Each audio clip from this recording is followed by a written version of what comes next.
Hello, everyone. If you like what I'm doing here, please consider subscribing, liking, and commenting. It would really help the channel out quite a bit. Thank you very much. Ladies and gentlemen, the story you are about to hear is true. Only the names have been changed to protect the innocent. NBC brings you Dragnet.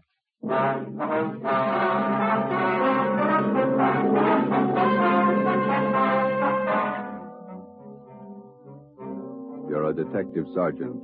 You're assigned to robbery detail. A ruthless fiend roams the streets of your city masquerading as a police officer. For months, helpless citizens have been robbed, beaten senseless, and kidnapped. The criminal is a twisted genius, vicious, cunning. Your job is to get him. Dragnet, the documented drama of an actual crime, investigated and solved by the men who unrelentingly stand watch on the security of your home, your family, and your life. For the next 30 minutes, in cooperation with the Los Angeles Police Department, you will travel step by step on the side of the law through an actual case from official police files, from beginning to end, from crime to punishment.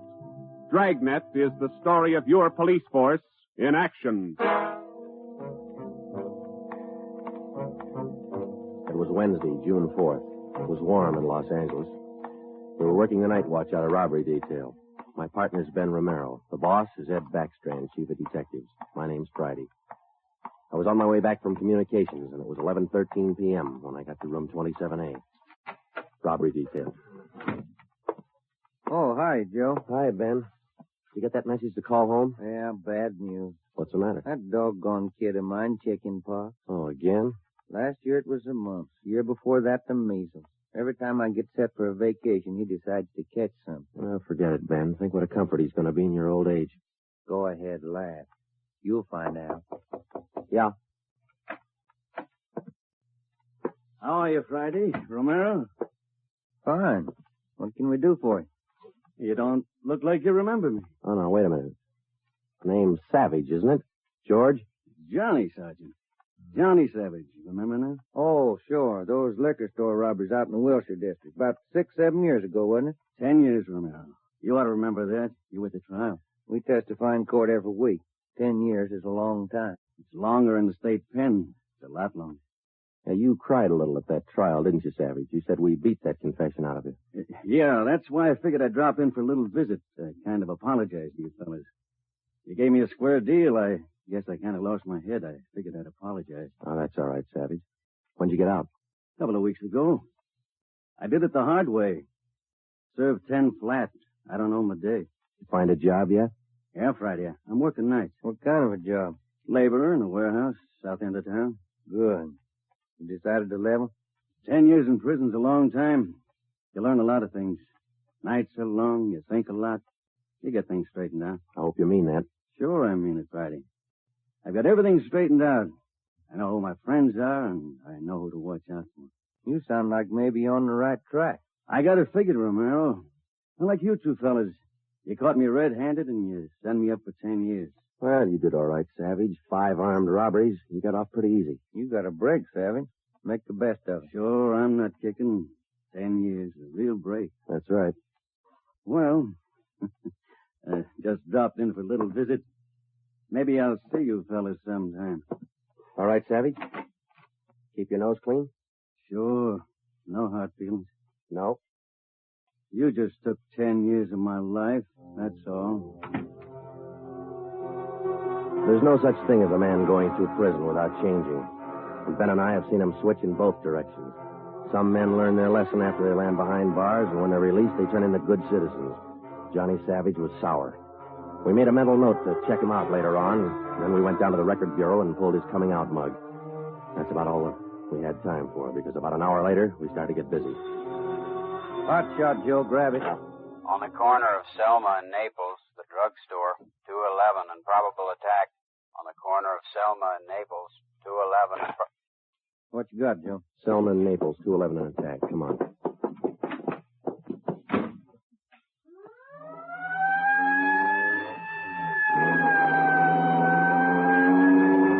Here we are, Joe.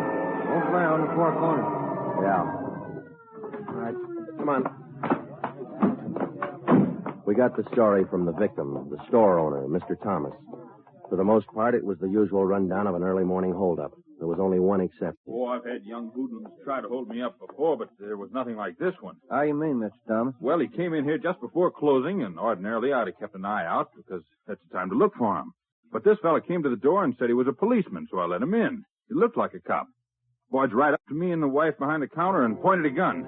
And she screamed, and he hit her in the face with the butt of the gun. Sergeant, it was horrible.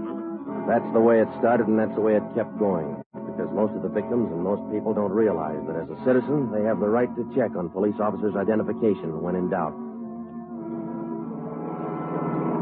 After we got the story from Mr. Thomas and checked the store in the neighborhood, Ben and I headed back to the office.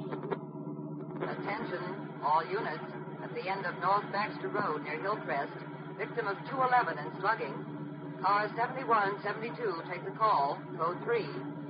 Attention, all That's units. 4 blocks away from the last one. Let's roll on it, huh, Ben? Right, I'll hit the siren. You get the light. By the time Ben and I got up to the end of North Baxter, the men from car 71 were already there. The victim was telling his story. His face looked like it had been through a meat grinder. We're just shifting the car in a second to make the hill when I hear this siren behind me, and I see this red light flashing in the side view mirror. Well, naturally, I pulled over to the curb, and I was just reaching for my driver's license when the cop runs up, yanks me out of the car, and starts clubbing me in the face with the butt of his gun. Did you get a look at him? Think you can describe him? No, I'm afraid not. He swung me around and kept me staring into that red light on his car all the time he was beating me. After a while, everything just went black. When I woke up, my wallet was gone, all my money. 45 minutes later, Ben and I were interviewing the third victim, a young housewife out in the Wilshire district. Same trademark. I tried to tell him much. I tried to tell him I didn't have any money, but he wouldn't listen. He kept holding me by the throat, beating me with his fist like he enjoyed it. Beating me. Yeah, all right, Mrs. Jameson. Could you tell us how he got in the house? He came in the front door and rang the bell. I opened the door, but I left the burglar chain on. He said he was a policeman. So when he demanded I open the door all the way, I did. Then he grabbed me. And you can't describe the man for us, Mrs. Jameson? He was tall, and he had dark hair and big hands. So it was like a nightmare. A horrible nightmare.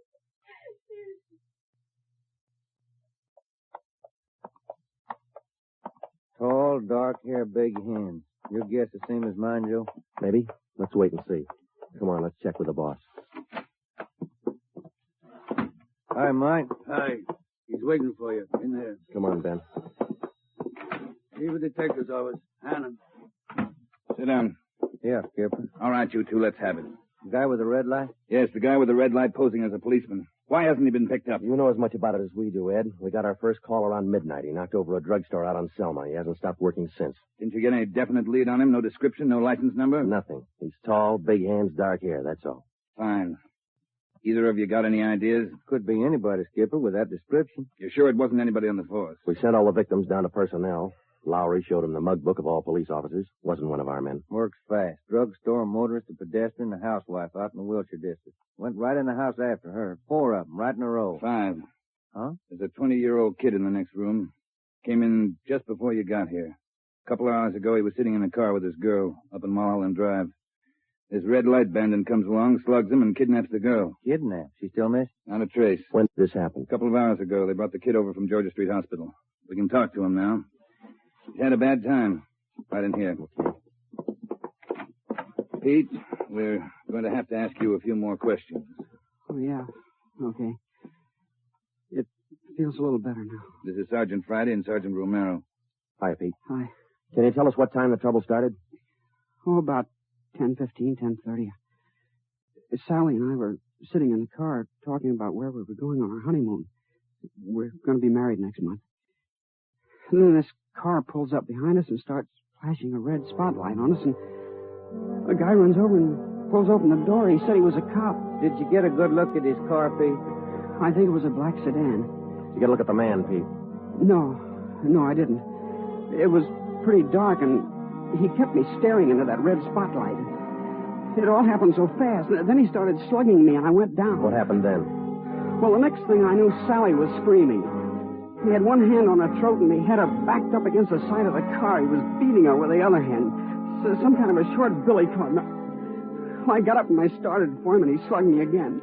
When I came to, Sally was gone. Anybody check the area up there, Ed? Yeah, Davis and Griffin. Didn't find a thing. Oh, Sergeant, you gotta find it. You got to. I wouldn't know what to tell her folks. I wouldn't know what to say. That's all right, Pete. We'll find her. You take it easy. Got a hot shot, Ed, up in Summit Road near Westmore. A woman, unconscious. Ambulance follow-up. Possible dead body. All right, Hannon. Look after Pete here. Friday, Romero, let's go. Up ahead, Romero, to the right. Okay, Skipper. Yeah, there's the ambulance and the cruiser car. Sort of lonely looking spot. All right, come on. Hiya, Doc. What'd you find? Hiya, fellas. Right over here. Just gonna take her in. Where'd you find her? Over there, by the side of the road. Somebody driving by saw her. They called us. Any identification? This bracelet on her wrist. To my dearest Sally, from Pete. December 25th, 1947. That's a girl, all right. What are the chances, Doc? I wouldn't bet on 'em. Pretty bad shape. Well, have you seen enough? Yeah.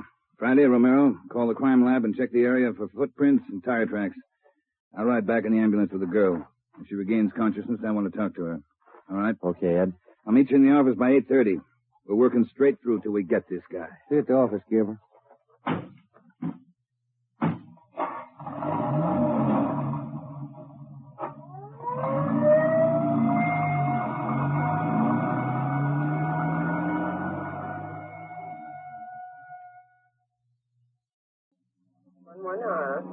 What time you got, Ben?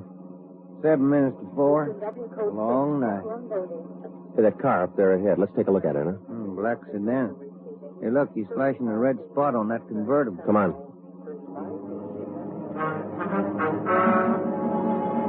He sees us, Joe. Pulling away. Get that gas pedal down to the floor. They're already there. He's turning off right. Hit the siren. I'll get the light. We're gaining a little, Ben. Next corner to the left. Joe, where'd he go? The fancy driver. Try the alley up ahead to the left. Must have turned up that cross street. Get through the alley and double back on him. Right. There he is, Ben. Look out. Watch it, Joe. Watch it. He's going to ram us.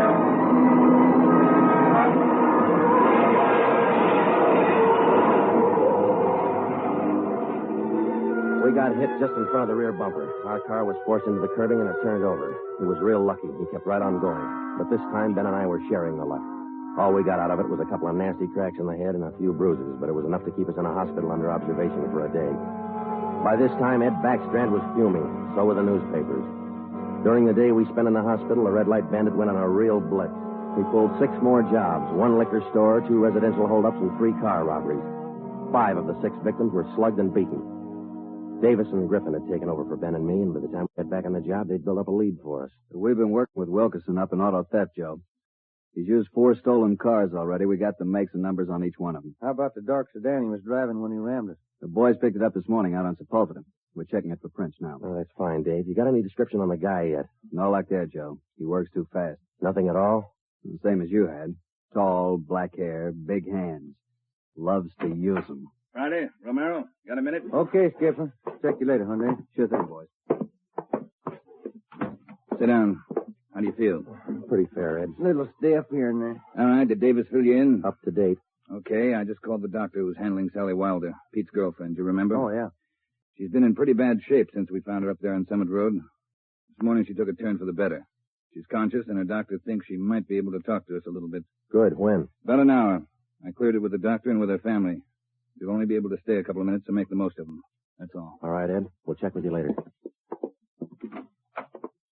Say, Joe, Ben, here's some mail came for you fellas while you were gone. Oh, thank you, Mike. We're going over to the county hospital. We ought to be back in a couple hours. Okay. Say, there's been a couple of phone calls, too. Yeah, anything important? I don't think so. The guy just called to say hello. Said his name was Johnny Savage. Just called to say hello. I presume you men are aware of the girl's critical condition. Yeah, that's right, Dr. Froman. We saw her before she was taken here at the hospital. Yes. You understand, of course, that you'll be able to see her for only a few minutes, and please try your best not to excite her, huh? Right, Doctor. Sally isn't able to talk. Bad mouth and face injuries, so your questions will have to be answered simply yes or no and nod of the head. Okay, we got you. We only have a few questions, and we want to know if she can identify the man who beat her from these pictures we've got here. All right, Sergeant. This way, please. Thank you.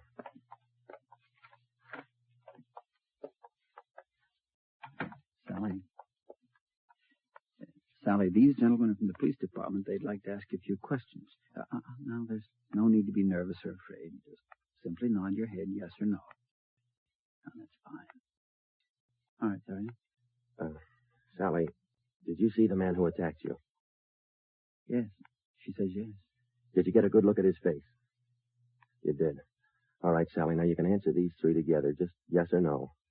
Was he tall? Did he have dark hair? Did he have large hands? He did. Ben. Oh, yeah, Jim. Hand me the folder. Yeah. Here you are. Thanks. There's just one more thing, Sally. I'm going to show you some pictures now. Take all the time you want before you make up your mind about each one. If you recognize any one of these men as the person who attacked you, just nod your head. All right? All right, fine. Good. Here's the first one. No? All right. Here's the next one. No. How about this one? No? All right. Here's another. You recognize him? This was the man? Are you sure, Sally? Thank you. That's all. Let's go. Did you find what you wanted, Sergeant? Yes, Doctor, we did. Here, it's this one. Nice-looking chap. Who is he, Sergeant? His name's Savage, Dr. Froman. Johnny Savage. When we got back to the office, we checked in with Ed Backstrand. In 5 minutes, an all-points bulletin and a full description of the suspect was broadcast to every radio car, every motorcycle officer, to every sheriff and law enforcement agency in Los Angeles and Southern California. By nightfall, our manhunt was on. More than a dozen extra patrol units were called in for duty that night, and when they pulled out of the police garage, the name, the picture, and the full description of Johnny Savage was in the possession of every officer. The same for the patrolmen, whether they walked a beat downtown or out in the residential areas. The picture of Johnny Savage went with them. Everything was done that could be done. On the second night of the manhunt, far out on the edge of town, Johnny Savage, the red light bandit, got his 12th victim, a 63-year-old storekeeper. Attention, all units. 939 Markham Street, near Clark. 211 and slugging, code 3. Ambulance dispatched. All units. 939 Markham Street, near Clark.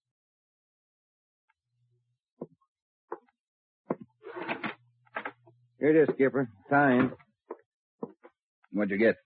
Wilkerson lifted the prints off that black sedan that rammed Joe and me. Yeah? They belonged to Johnny Savage. Yeah, good. That storekeeper last night. It is Savage, all right. Victim identified him from his mug. All right. We got enough in this Savage guy to put him on ice for life. All we have to do now is to get him. Now, look, the way we figure it, Ed, this red light bandit is using stolen cars with cold plates, so there's no way of tracking down the cars at regular commercial garages. He's got to be renting private garages someplace around town. All right, let's get the neighborhood patrolman on the job. Advertise it. All over town. It's a city ordinance, isn't it? People who rent private garages are bound by law to register the car and license number with the police. Start a campaign if you want, but find those cars. Right. Wait a minute. Hello, Backstrand. Yeah? When? I see. Yeah, thanks. What is it, Ed? It was the hospital. About the girl, Sally. Sally Wilder? What about her? She died 5 minutes ago.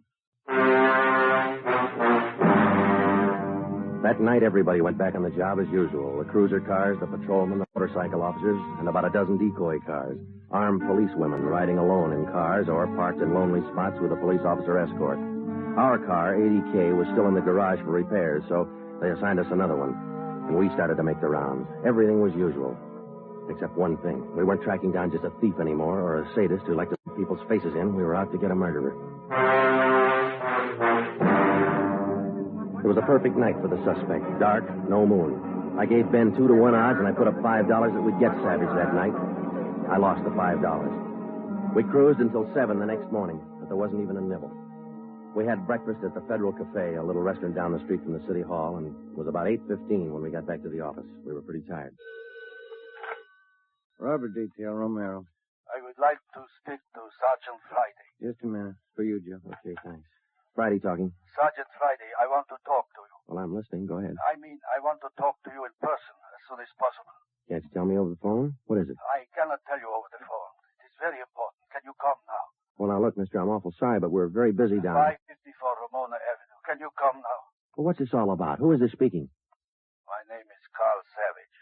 My son's name is John.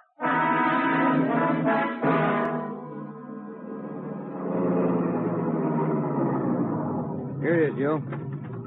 Neat-looking little place. Yeah.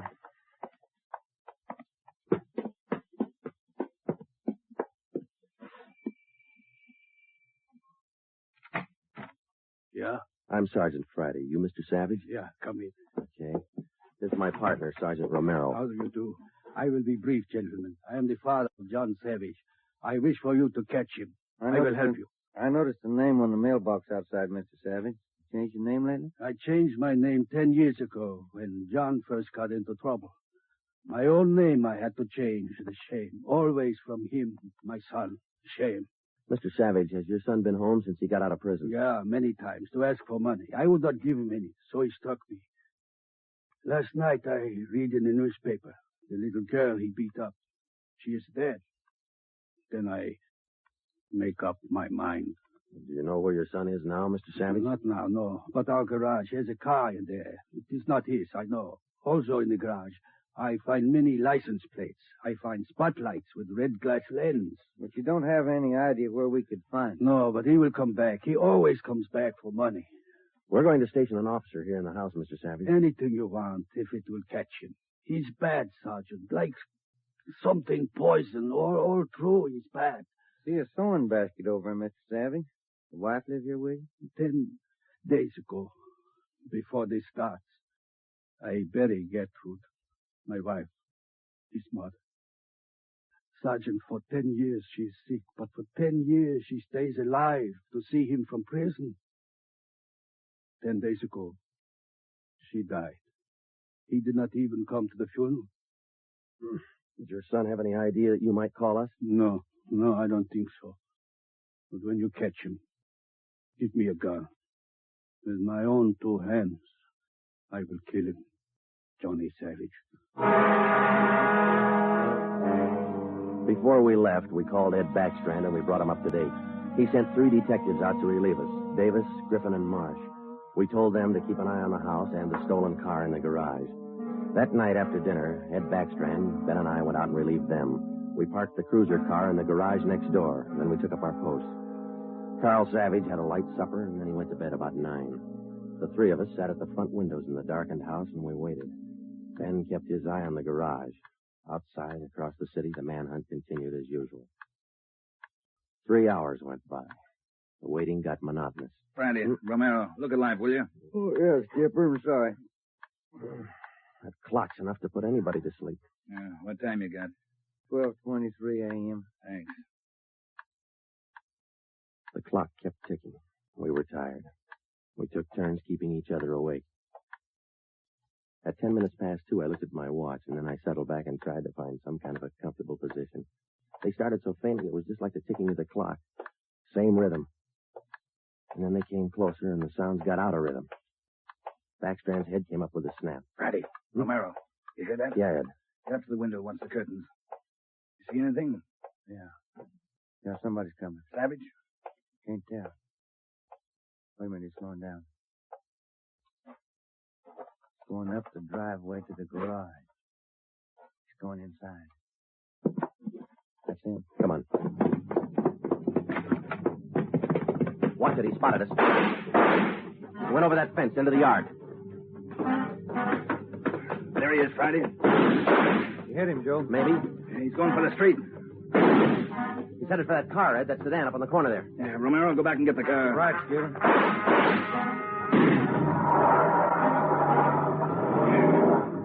Must have parked up the block before he came around. Where's Romero? I don't know.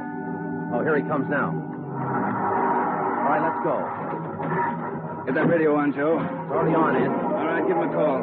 Any sign yet? No, nothing so far. Next corner to the right, Ben. Unit 80K to Control 4. 80K to Control 4. Control 4 to Unit 80K. Go ahead. Clear and keep frequency 4 open. This is an emergency. 80K, roger. Frequency 4, open and clear. Attention, all units on frequency 4. Stand by. 80K, go ahead.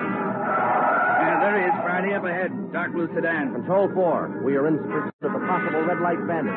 Suspect is driving a dark blue 1949 sedan. License number in the 7 column. 6-1 Robert, 784. Use caution. Suspect is armed. Code 3. Attention, all units. Attention, all units. Unit 80K now pursuing possible red light bandit. Suspect is driving a dark blue 1949 sedan. License number in the 7 column. 6-1 Robert, 784. Use caution. Suspect is armed. Code 3. Your location, 80K. Control 4. We are headed east on Wilshire Boulevard, crossing La Brea. Attention, all units. Suspect is headed east on Wilshire Boulevard, crossing La Brea. Watch it, Romero. Don't lose him. I see him, Skipper. Control 4. Still pursuing red light bandit. Headed east on Wilshire, now crossing Rossmore. Attention, all units. Suspect is still headed east on Wilshire, now crossing Rossmore. Suspect is armed. Use caution. Code 3. That truck pulling out up ahead. Hit the siren, will you, Skipper?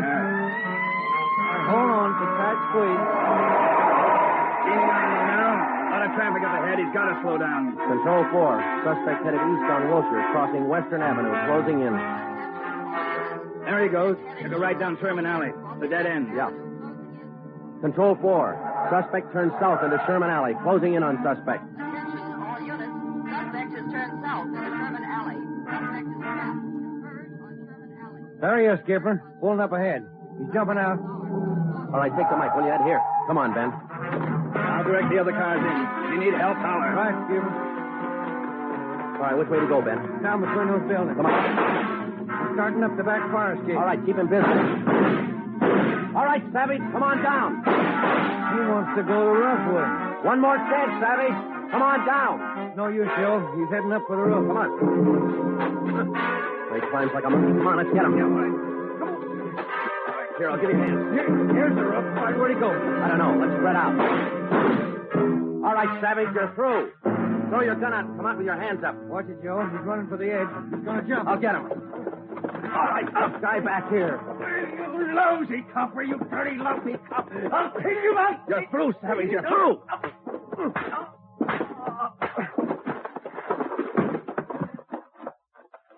Good, Joe. Throw the cuffs on, will you? Yeah, you just betcha.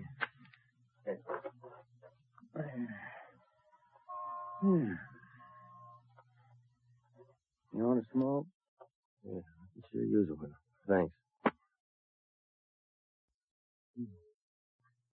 Quiet up here. Yeah. I was just thinking. Well? Carl Savage, this guy's father. Mm-hmm. What about him? Nothing. What would you do, Ben, if your son was a murderer?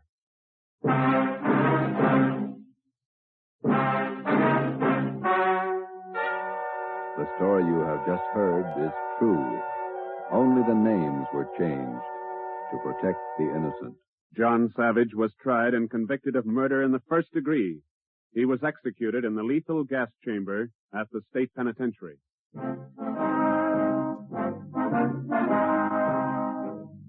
You have just heard the sixth in a new series of authentic cases from official files. Technical advice for Dragnet is furnished by the Los Angeles Police Department. Tonight's program is dedicated to Patrol Officer Robert Steele of the Montana State Highway Patrol, who on the morning of November 2nd, 1947, gave his life so that yours might be more secure.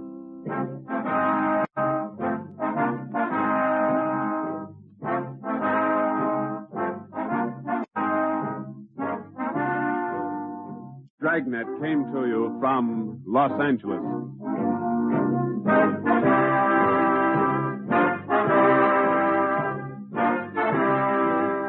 This is NBC, the national broadcasting company.